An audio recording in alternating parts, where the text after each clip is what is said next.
why no news may be good news, Nike, consumer confidence data, as well as price action remaining king, all coming up right now. This is Pounds for Breakfast.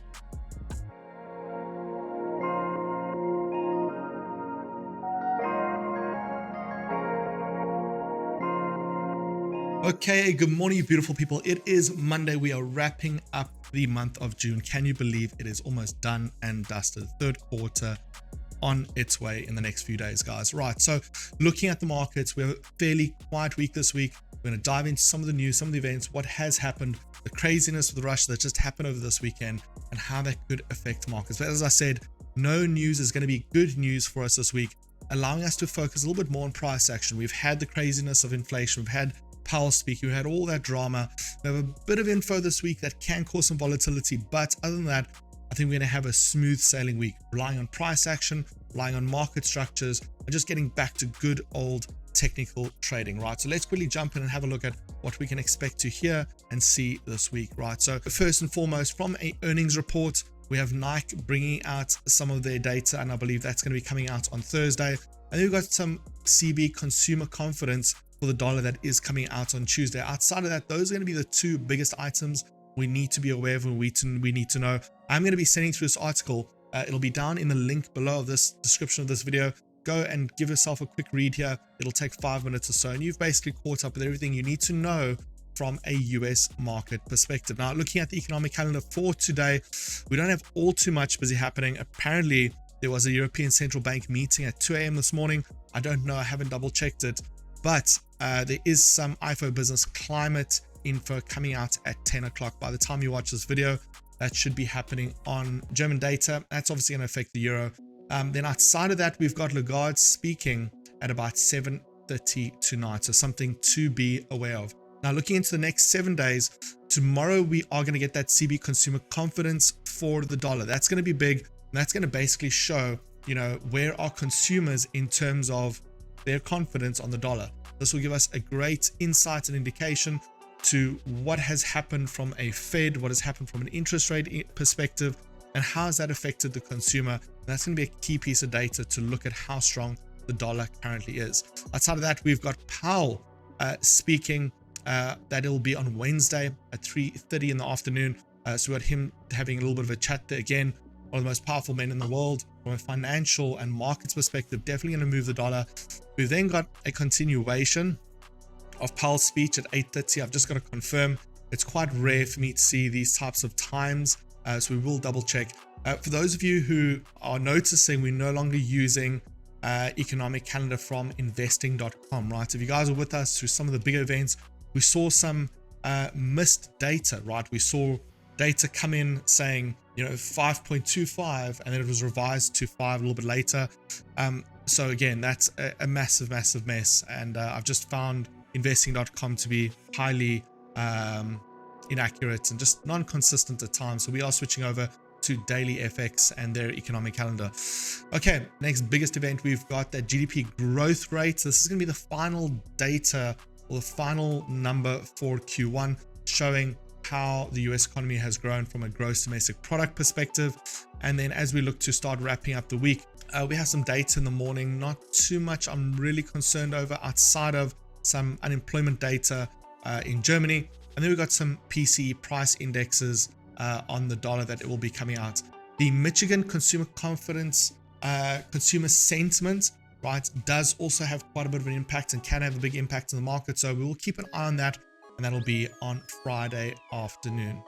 Now, there's not all too much to speak about from a local front. We can touch on it really quickly, but it's going to be more of the same, right? It'll be ESCOM, it'll be load shedding, it'll be bad politics. So we're not going to focus too much there. Looking at the S&P 500 heat map for the close of business on Friday, we can see mostly in the red, right? So I'm going to show you why that is. There's some very interesting price action there that we are going to dive a little bit deeper into, and we are going to be having a look at. Now, just a quick update, right? For those of you who are currently using HFM, you guys are enjoying the facilities there. I've learned about something over the past week, which I should have known about this whole time, but apparently I only found out fairly recently, right? So HFM has launched and is launching, right, what they call their Pay Spark card, right? And this is a really, really amazing thing. I am in discussions with them about different card designs. Obviously, we want to see some of those black cards. There's a little bit more of a sexier appeal type cards. But what this means is you can literally transact with the money that is in your wallet, right? Meaning that you don't have to wait for withdrawal times. You don't have to wait for all these things. You can simply move money from your wallet to your PaySpark HFM card and swipe, withdraw money anywhere in the world, right? And I think this is absolutely amazing because I've always been saying trading is one of those things and probably one of the only industries in the world where you can physically trade right now, make money in the markets, withdraw that money and go on a holiday, go on a weekend, pay for fuel, whatever the case may be. This card just takes it one step further. Imagine on a Thursday afternoon, placing a trade in the markets, making $200-300, driving to the garage, pulling out your card, filling up your car with money you literally made 10-15 minutes earlier, right? So if you want to be a part of that, link down below, open up your account, get funded, and go and enjoy it. Grab that card. It is basically free. All you end up doing is paying for delivery. If you have transacted more than $500, delivery is free anywhere around the world. So just a little bit of a side note for you guys on that. However, we are here to talk about the markets. We're here to see what's busy happening in the world. So let's jump in. Let's have a look at a couple of opportunities that I'm keeping a very, very close eye on. So let's jump straight in. So as you guys would have noticed, and whether you've been paying attention or not, it should have popped up on your radar at some point, but this is Bitcoin, right? Bitcoin has shot through the ceiling, right? Now, again, this comes at a very, very interesting time. If you guys remember, there's been all these controversies between some of these major exchanges, basically trading blows with, the FTC and these accusations and all the rest of that. And, in the past, we've seen that these generally have affected cryptos in a negative way, right? Now, the latest in this whole saga, as you guys remember about a week or two ago, was Binance taking on the FTC and FTC taking on Binance quite directly, right? And what we have seen as a result is, look at what Bitcoin's done, right? Bitcoin has moved pretty much from 27,000, if we round it out, basically to, just over 30,000, peaking out at just over $31,000 to a coin. It has also revealed that the US government is one of the biggest holders of Bitcoin in the world, right? So are we starting to see this propaganda play out? Are we starting to see it all materialize? Are we starting to see Wall Street shake down these less regulated, less conventional type of exchanges to take it all for themselves? Well, listen, follow the money, and generally that's where you'll find the truth, right? And if I look at how Bitcoin has reacted in the wake of all these negative sort of events, we may see the recovery and the return of crypto as a whole across the board. Now we're seeing, bigger things come into play. Now, the only other item I also want to add here, if you guys were watching the Powell testimony, as well as some of the other remarks around the Federal Reserve interest rate, you would have also heard there was a few people asking about the reforms that are going to come towards cryptocurrency, towards stable coins, towards better regulating the environment as a whole. Now, generally speaking, when you look at a new instrument or commodity, not new, but hasn't yet been fully regulated, regulation generally scares off a lot of the growth from these assets or commodities, specifically when there's a form of, people can hide behind these transactions. And I was quite surprised to see that, these regulatory frameworks are starting to be designed, and yet the asset is continuing to rally. And this tells me one of two things. Either there's obviously the agenda behind, the coin, in the sense that, the US government holds a ton more of these coins than they're leading on to, or have a ton more invested than what they're leading on to. Or B, the community is welcoming regulation to avoid some of the things we've seen, just as far as FTX and potentially even Binance is concerned, right? So this all seems to be positive. And again, price action's king, right? What we see in price is a reflection of what the markets are thinking. And at the moment, the markets are thinking these are good things. So I'd love to hear from you. Does crypto need further regulation? Do you think that these regulatory frameworks that we're putting in place are going to be beneficial to crypto holders, crypto transactions? And my question to you would be this: right? If cryptocurrency as a whole, right? And I don't know in what means you deal or dabble in crypto, but if crypto as a whole lost its anonymity, right, would you still be transacting crypto just as freely as you currently are? Meaning all transactions are logged, are sent to local governments, are placed on your record, or placed on your transaction history. Would you be just as involved in crypto, or if more? I'd love to know your comments down below. And if you've never used crypto to transact in any form, pay or buy, I would also be very interested to know from you down in the comments below what your thoughts are on that. But I think it's a very interesting discussion, and I think it's going to have a very big effect moving forward. Now, for me to start looking at getting into crypto from a long position, obviously I'm waiting for two things, right? We made that peak into that previous high that we saw in April, but we've just subsided off that peak. We've got a few support levels down below before we're going to start to look at any sort of long positions to obviously get into this crypto rally.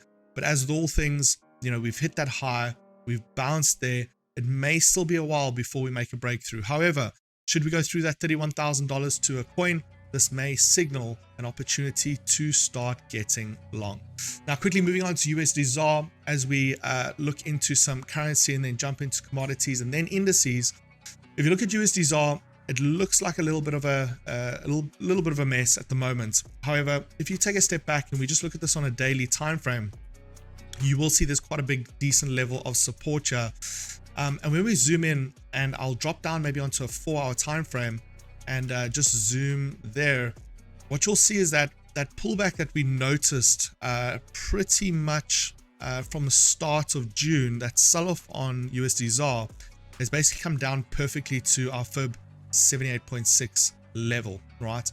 Now, we hung around that level for a little bit. We started the breakout process, and now we've started into that rally, meaning South African Rand losing value and obviously the dollar gaining value between these two. Now, what do we do from here? Is this just a straight buy? Is it a sell? What are we doing here? Well, we need to remember, obviously USD ZAR is in this bull momentum, right? Even with a pullback, it's just a simple pullback. We can see that from fib, but we obviously need to understand that we are in bull momentum. Now, another key thing about the 61.8 that I just want to point out is if we go back in time and we just keep our eyes on that 61.8, I've highlighted it here and I'll zoom out.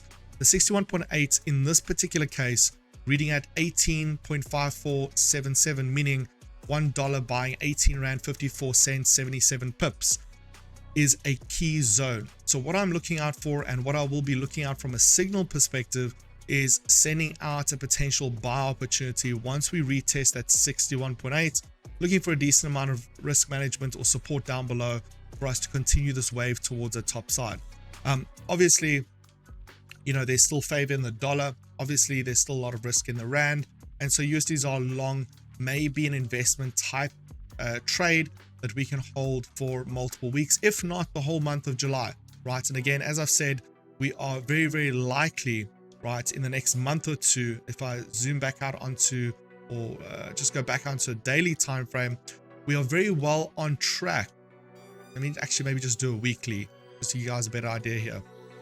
We are very well on track from a weekly time frame to make that next impulse towards that top side, breaking that 20 Rand to the dollar barrier, right? So this is why I'd like to get in a long position from this 18 Rand 60, 18 Rand 70 mark all the way to the 20 Rand 60 cents, even 21 Rand to the dollar mark. I would be quite happy. So, and as always, if you want to be the first to receive this opportunity as and when it's ready, you want to be a part of Premium Plus. Now again, if you have a HFM live account with a minimum of $100, you will get Premium Plus for 499 Rand for a month. It gives you 30 days access, day in, day out, receiving trade opportunity signals and so much more, as well as we will be launching our copy trade service from the 1st of July, right? So you want to stick around. That's going to be big. It's going to be massive. 1st of July is a weekend, yes, but it will be available from that very next Monday. It's going to be power. It's going to be amazing. That is where it's going to be at. So if you want to be the first to receive that trade opportunity, you know what to do. Beautiful. All right, let's just quickly talk about gold. So looking at the trend for Friday, right? That is the 23rd, right? We saw that nice big spike Friday afternoon. I wasn't trading this, but I did see it on my phone. But looking at that market structure for Friday, we had a pretty good case this morning for a gold continuation, right? And so this morning we started that little bit of a pop out this morning, and I issued out a signal that I wanted to go long. Now, again, please remember, guys, when it comes to some of these signals, I'm utilizing the tightest risk management possible, right? I don't like to hold negatives. I don't want to give a position where you're holding 50, 80, 100 pips on gold as a stop loss per position, right? A lot of signal services out there, a lot of trade opportunity services out there will say, you know, buy this, right? Buy that. You know, as an example, I see a lot of places online, they say, you know, buy gold, but they've got 80 plus 100 pip stop losses by 3. That's 300 pips of stop loss, right? So I don't like big stop losses. And again, as you guys know my rule, I'd like to be wrong. And if I'm wrong, I want to be wrong quickly, and I want to be right over a long period of time. So I got that initial pop this morning. However, we got a little bit of a bear trap, which unfortunately took us out of that position. However, the original idea, the original trade opportunity that I sent in Premium Plus was correct. But where's it going? And again, being Monday, it can be choppy, no issues. What are we talking about here, right? So if you zoom out and just have a look real quickly on a 15-minute time frame, you will see we're potentially heading towards that 1931, 1932 zone. Now, as you guys will see in the DVD markets discussion group, link for that is also below. Nadir asked, is anybody seeing a short-term goal between 1926 and 1927, 1929? So I did reply on that saying my zone is sitting at that 1932 mark, and this is the reason why. If you zoom out on an hourly time frame, right, that 1931 is that key zone for a number of reasons, right? A, it's the lowest point we were in this bear market before breaking out. Number two, it has acted as a retest 1, 2, 3 times before breaking down. And then number three is that it was the technical resistance of Friday's potential bull move. Now, I suspect we are going to make a play towards that 1931, 1932 mark. However, I'm going to look at how markets build up to that level, right? Depending what I see there, depending how markets sort of start that momentum towards the top side and how they lose momentum there and where we get there, because again, it'll depend, you know, is this before the US session? Is this at the end of the London session? Depending on what happens when we get to that zone, we may end up shorting that zone, right? First thing, we may end up buying a breakout of that zone, or we may end up actually only end up trading once we do make that retest and break through. So let's give a quick look into indices, right? Because I do see an opportunity again, no news being good news, allowing price action to remain king and allowing us to continue to take some pretty good price action positions across the market. Now, if we have a look at US 100, which is tech, US 30, we're going to see very, very similar things, whilst German 40 showing something slightly different. I'm going to speak about German 40 towards the end. However, just paying attention to US 30, right? I just want to draw to your attention that, you know, from the 1st of June, we've started that breakout process already on the 21st, failed a major key level of support, and we're now in, I would say, full bear market territory, right? Now, what does that mean? It basically means that US 30 is selling off. And this is in the light of, you know, potential higher Federal Reserve interest rates. This could be further in light of, you know, these consumer CB confidence data releases coming out. And this can just be in light of that stronger dollar performing favorably in light of the Fed saying, hey, we are going to be raising interest rates. Now think about this, right? What if I told you that in 2 months from now, the price of fuel is going to double? Okay. If I told you guaranteed in 2 months from now, the price of fuel is going to double, right? What would you do?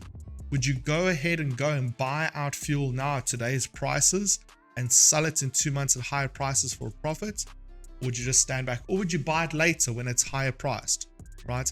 I'm hoping majority of you would say you'd buy it now, hold it, and sell it later when the price is better. Now, that is exactly what happens when high interest rates are announced, because what it's basically saying is, listen, we are going to hike interest rates, meaning that government bonds, high yielding base interest rate linked assets will have a higher yield or dividend when interest rates are announced or heightened or hiked at a later stage. And that's exactly what's happening, right? People are flocking and pouring money into the dollar because it is the world reserve currency, because of its stability. So we'll see that stronger dollar, and I'm going to be looking for short opportunities, which I will be sending out both on US 30 as well as US 100. Now, it's not quite where I want it to be. I would, for my particular case, like to see a little pushback slightly higher, right? Specifically looking at US 30, I'd like to look for opportunities closer to that 33.845, but I would like to just see a little bit of an overextension to that 33.870 mark, because again, we've seen that markets have over spiked and obviously corrected themselves accordingly. So I would like to see a little bit of an overextension, creates a little bit of a bull trap, gets a bunch of buyers in this level, and then, you know, falls down quite substantially. Looking for a very similar thing on US 100. As we've seen, US 100 is a little bit more of a messy type trade setup, in the sense we've got some massive bull and bear traps here, but ultimately, you know, this is going to be a slightly trickier one to get into, in the sense that we would like to obviously see that short continuation. We've had a bull trap, we've had a bear trap, but I would like to see prices, specifically on NASDAQ, get closer to that 14,960 mark is where I'd like to push it to. So I'd like to obviously see that one continuing fall. German 40 is a little bit of a different story. German 40, I am looking at potentially going long. However, as I said, we do have some of that fundamental data that is going to be coming out today. Let's just double check here. And that is pretty much going to give us a little bit of an idea on the IFO business climate of where Germany is, right? And this might give us a little bit of a better indication of what we can end up seeing. And by the time you watch this video, that might have just come out. So you may want to give that a little bit of a look, and then just double check what the price action is looking like on German 40, right? I would like price to meander a little bit further to the side, because again, this is a 1 day time frame, right? Meaning it might not be ready necessarily today, but I would be looking for longs on German 40 to obviously continue that movement towards that top side. Now, obviously, the item that most people are going to be speaking about is with regards to what happened to Russia with one of these, you know, separatist groups that kind of pretty much said straightforward, we're going to march to the Kremlin and sort this thing out, right? This is ultimately reversed in a very weird turn or chain of events, but obviously this has demonstrated quite a bit of weakness from Russia, and how Ukraine may respond obviously is going to have a little bit of a ripple effect. So I think the biggest wild card for this week is going to be developments pertaining to the Russia-Ukraine conflict. We want to obviously pay quite a bit of attention there. That has a ripple effect on commodities. It has a ripple effect on energy, and a bunch of things across the board. So we just want to keep an eye on that one. But I think from a pure price action perspective, we can follow price action this week, look for those breakouts, look for those continuations. And as always, if you're part of Premium Plus, we're going to bring the heat this week from a signal perspective, right? Again, we're working extremely hard to get the copy trade set up done. And again, I hope you can appreciate that generating a trade and a signal, sending it out, there's quite a bit of a delay. When you're sitting and trading yourself and looking at the markets, you're making decisions within seconds, right? And sometimes when you generate a trade and an opportunity, you've done all the work, markets get to that level, but on your own trade, you're kind of thinking to yourself, I liked where that position was, but I'm not going to necessarily execute right now. I want to maybe do an opposite order. So that is why we believe a signal service evolving into copy trade is the future. And that's where you have an opportunity to have some of your accounts managed through copy trade, meaning by your own free will, having those trades copied over for a ROI or for a percentage in terms of gain. And then you have your own trading account where you can enter manually or follow the signals that are slightly bigger. And so that's what we're hoping for to have achieved and locked down before the end of this week. Other than that, guys, there's some amazing market opportunities. Put the time in the markets. It's the end of the month. Get those accounts topped up, get them healthier. And I should maybe address this, right? I get a lot of people asking, you know, I want to get started. I'm really serious about trading. I want to get started with $100, right? What you need to understand, guys, is $100 is the bare minimum you can kind of start trading with, right? Meaning You have to really look at your risk management. You have to really look at all the details. And the reality is real trading starts at about $1,000, right? And I'm not saying, you must, wait, 3-4 years until you've raised $1,000 to get involved. But I just want you to understand, when people ask what is the minimum amount to deposit, what is the minimum amount to get started, the bare minimum to place some trades. If you want to get serious into this space, you've really got to get to the point where you're either building an account closer to $1,000 and then it starts to become a little bit easier on you, or you want to get started and just take it seriously, grab the bull by the horns and get moving, right? Again, this is down to your personal finance position. And obviously don't ever put money in the markets that you cannot risk losing, right? If you make a mistake, the markets will take that money from you without even blinking, right? So please just always be careful. Risk management is key. That's what it is all about. Outside of that, guys, listen, it's Monday. We're going to be taking it easy. We're going to be spending a ton of time in analysis. We have the DVD markets discussion group. I will link that down below as well. Pop your questions in, pop your trades, your analysis, anything you have, pop there. We will give you some feedback and some answers. And if you haven't done so already, jump down below. The Quantum Growth Markets program is still free for the time being, right? We are going to be removing that at some point. It will be part of Premium Plus, as well as adding new content. So while it's free, take advantage, go share the link, go share the love. As always, you know what it's all about. And until then, until I see you guys a little bit later, trade safe, be safe. Goodbye.